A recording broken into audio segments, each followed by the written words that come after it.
नमस्कार दोस्तों। सब्जेक्ट है strength of material. Unit number है fifth, columns and struts. Question number है थर्ड।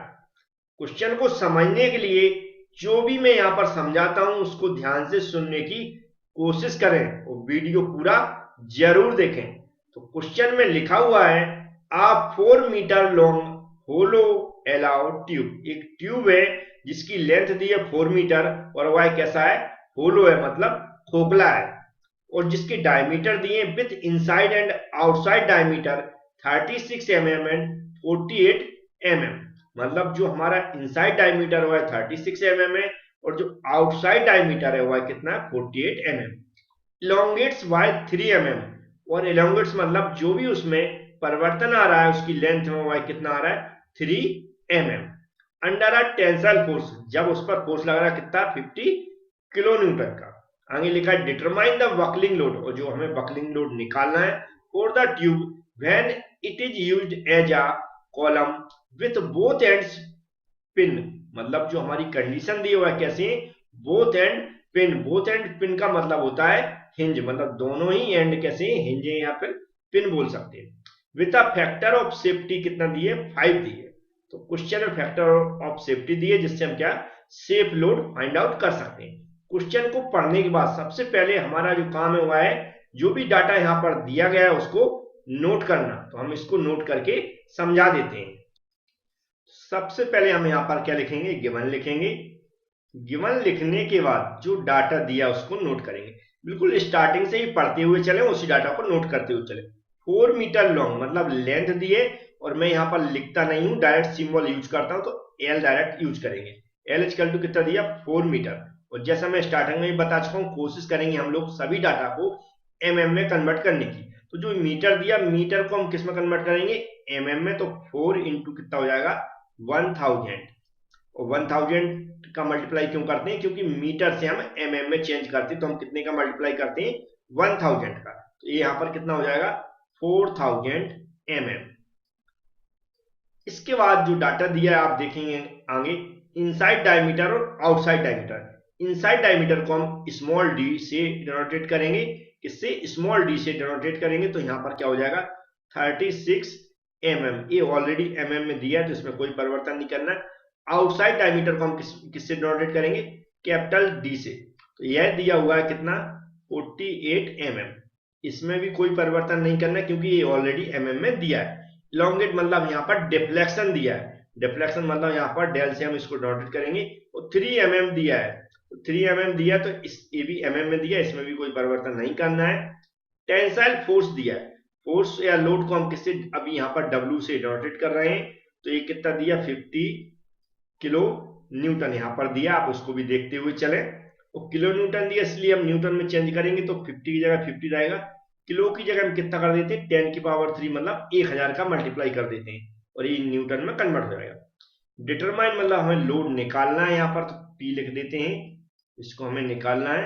और जो कंडीशन है बोथ एंड हिंज है, तो आगे उसकी कंडीशन अप्लाई कर लेंगे। फैक्टर ऑफ सेफ्टी दिए FOS दिए कितना, 5 दिया हुआ है। ये नोट करने के बाद हमें जो निकालना है उसका फॉर्मूला याद होना चाहिए। तो वह मैं फॉर्मूला यहां पर लिख रहा हूं, उसको आप ध्यान से समझें। क्या होता है फॉर्मूला, P इक्वल टू, पिछले जो न्यूमेरिकल मैंने समझाए वो उसमें भी बताया हुआ था, तो वहां पर भी आपको याद होगा। फॉर्मूला सेम रहेगा, बस उसकी जो डाटा है उसमें परिवर्तन होता रहता है। पाई स्क्वायर E इंटू आई अपॉन एल ई स्क्वायर।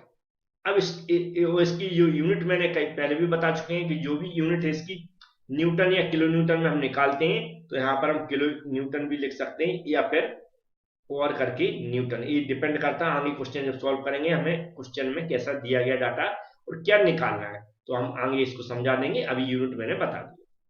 पाई की वैल्यू कैलकुलेटर के अंदर होती है तो इसमें कोई कैलकुलेट नहीं करना, डायरेक्ट पाई का पाई ही रहने दें। ई क्या है यहाँ पर, मॉडुलस ऑफ इलास्टिसिटी। क्या होता है, मॉडुलस ऑफ इलास्टिसिटी है, वो गिवन नहीं है, तो उसकी जगह यहाँ पर डेल दिया, तो डेल इसलिए दिया है, डेल की सहायता से हम एक कैपिटल ई निकाल सकते हैं। आई क्या होता है, मूवमेंट ऑफ इनर्शिया। क्या होता है, मूवमेंट ऑफ इनर्शिया। इसको हम शॉर्ट में क्या लिख देंगे, I equal to M movement of inertia. इसका फॉर्मूला याद रखना है हमें, क्योंकि इसमें 2 डायमीटर दिया, मतलब होलो है, होलो ट्यूब है, उसके लिए जो इसका हमारा फॉर्मूला होता है मोमेंट ऑफ इनर्शिया, तो मैं यहाँ पर लिख देता हूँ। ये होता है पाई बाय 64, पाई बाय 64, और ब्रैकेट के अंदर क्या होगा, कैपिटल डी की पावर 4 माइनस स्मॉल डी की पावर 4। इसको बंद कर दें। इसकी जो यूनिट होती है वह क्या होती है, एमएम की पावर 4। तो ये फॉर्मूला हमें याद रखना है, ये जो आई निकालने के लिए, क्योंकि यहाँ पर दोनों डायमीटर दिए हुए हैं तो आसानी से हम आई को निकाल सकते हैं। आई हो गया। अब इसके बाद आता है हमारा एल, ये क्या है, इफेक्टिव लेंथ। इफेक्टिव लेंथ हम यहाँ पर देख रहे हैं बोथ एंड कैसे हैं, यहाँ कंडीशन पर मैं क्या, column with both ends pin और हिंज एक ही बात होती है। तो ये जो कंडीशन है इसके लिए मैं थ्योरी में समझा चुका हूँ। सभी एंड कंडीशन के लिए जो फॉर्मूला होते हैं, एल इक्वल टू क्या फॉर्मूला होता है, तो जो एल इक्वल टू यहाँ पर क्या हो जाएगा, एल हो जाएगा हमारा। तो एल यहाँ पर जो डाटा डिमांड है कौन सा, ए वाला 4000, तो इसका हम उपयोग करेंगे कि एल की जगह, क्योंकि ये सेम डाटा होता है। तो यहाँ पर हम ऑलरेडी लिख देते हैं जिससे आपको और अच्छे से समझ में आ जाए। तो ये हो गया 4000। अब हमारा ए भी हो गया, आई भी हो गया, सब कुछ हो गया। अब हमें क्या निकालना है, सबसे पहले ये जो ई दिया है ये हमारे क्वेश्चन में गिवन नहीं है, तो इसके लिए हमें क्या दिया है, जैसे डेल दिया है, तो हमें यहाँ अच्छे से बड़े कायदे से लिखना पड़ता, वी नो दैट, क्या लिखेंगे, बी नो दैट डिफ्लेक्शन, या फिर del equal to direct formula लिख देंगे। जो फॉर्मूला होता है इसका W L into L upon A into E, A into E, तो ये फॉर्मूला होता है। इलोंगेशन डेल एल भी कई जगह लिखा रहता है, लेकिन जो बुकों में दिया हुआ है उस तरह मैंने यूज कर लिया है। ये क्या है, डेल एल भी कई इलोंगेशन है, मतलब लेंथ में परिवर्तन। तो डेल एल भी लिखा रहेगा यहाँ पर, जो आपकी बुकों में डेल दिया जाएगा तो मैं डेल का उपयोग कर रहा हूँ, तो इससे कंफ्यूज ना हो।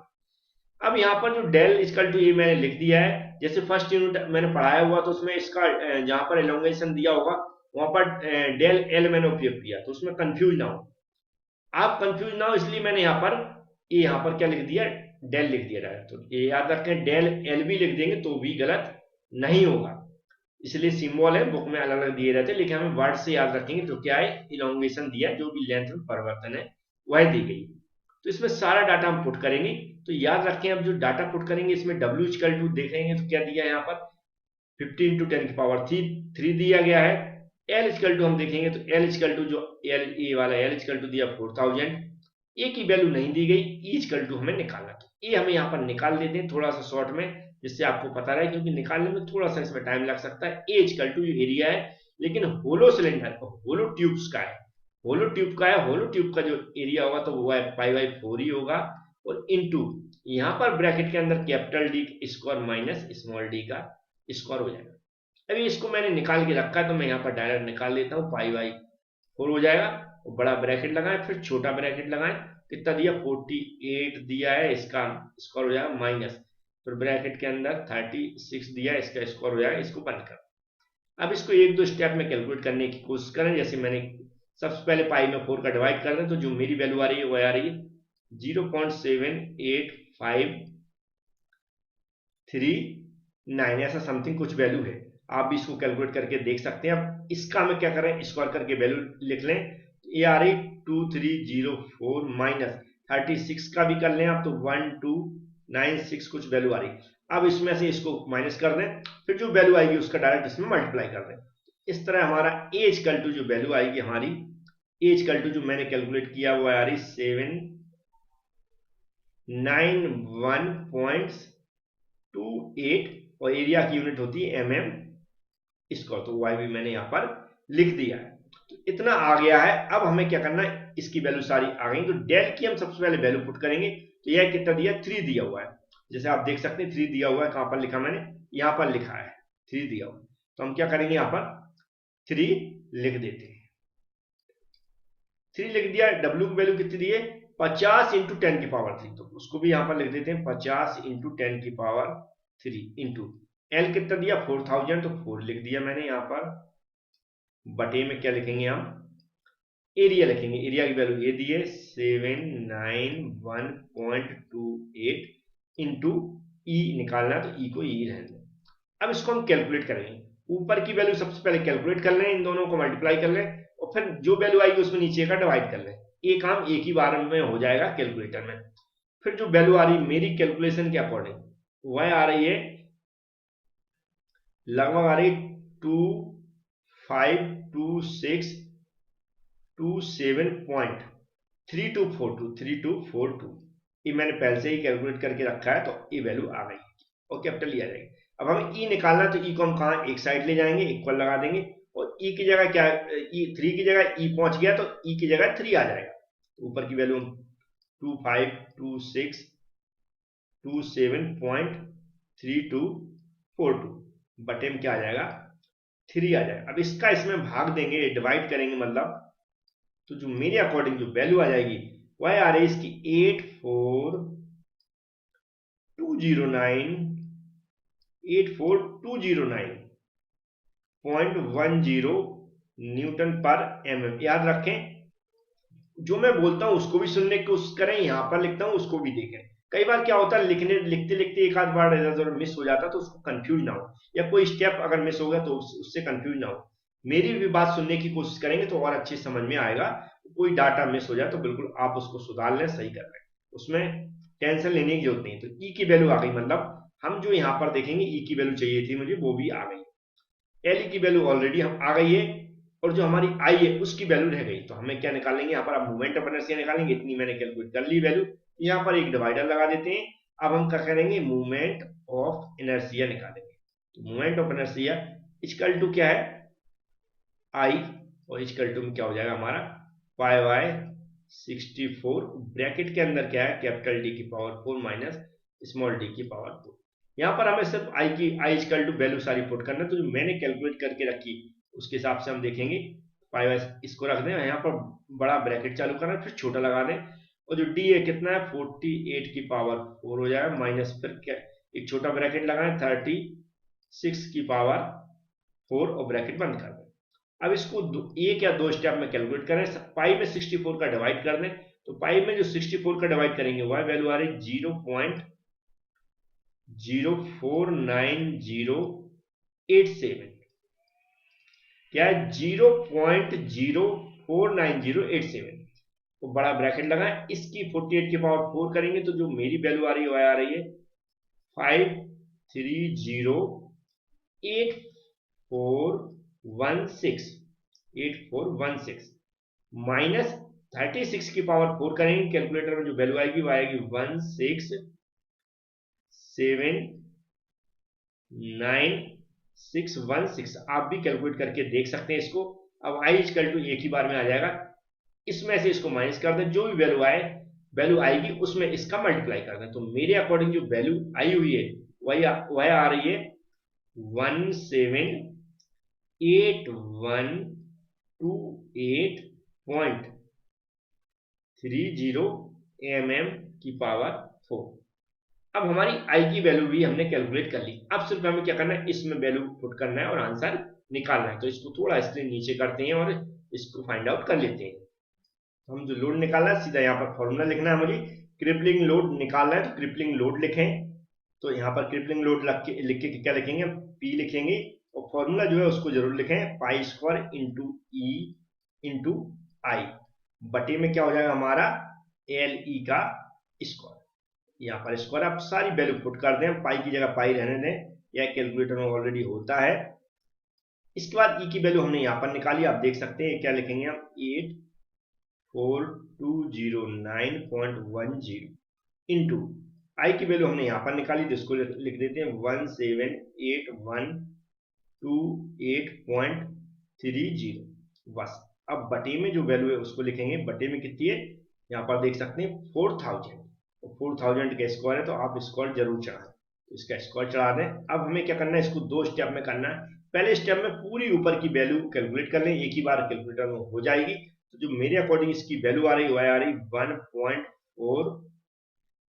1.4044 इंटू 10 की पावर 11। कितना 10 की पावर 11 बटे में क्या है जो वैल्यू आ रही, इसका जब स्क्वायर करेंगे तो आ रही 16 और 6 ही 0 आ रही 1233360। अब हमें सिर्फ क्या करना, पी इक्वल टू लिख देना है ऊपर वाली वैल्यू कैलकुलेटर में टाइप करना और नीचे वाली वैल्यू का डिवाइड कर देना। तो मेरे अकॉर्डिंग जो वैल्यू आ रही है इसकी वह आ रही है 9252 याद रखें 9252.75। तो ये किस में आएगी, न्यूटन में आएगी, क्योंकि सारा डाटा हमने न्यूटन में रखा हुआ। अब यहाँ पर ये न्यूटन में आ गया। अब shape load factor of safety दी गई है, तो यहाँ पर देख सकते हैं लिखी भी है। तो शेप लोड कैसे निकालेंगे, शेप लोड क्या हो जाएगा, जो भी हमारा लोड आया वह लोड हो जाएगा इनटू क्या हो जाएगा, FOS factor of safety, sorry बटे में फैक्टर ऑफ सेफ्टी आएगी FOS, ऐसा आएगा load upon factor of safety. तो जो लोड है कितना है 9252.75 बटे में कितना हो जाएगा 5 आ जाएगा। तो इसका जो वैल्यू आएगी वह मैं डिवाइड करूंगा तो आएगा 1850.55 न्यूटन। तो इस तरह ये आंसर आ जाएगा। और अगर सिर्फ क्वेश्चन पूछता है किलो न्यूटन में निकालना तो यहीं पर हम 1000 का भाग दे देंगे तो किलो न्यूटन में भी आ जाएगा। लेकिन जैसा क्वेश्चन दिया है बुक वगैरह में वैसा मैंने सॉल्व कर दिया। उम्मीद है क्वेश्चन समझ में आया होगा। अब नेक्स्ट न्यूमेरिकल सॉल्व करेंगे नेक्स्ट वीडियो में।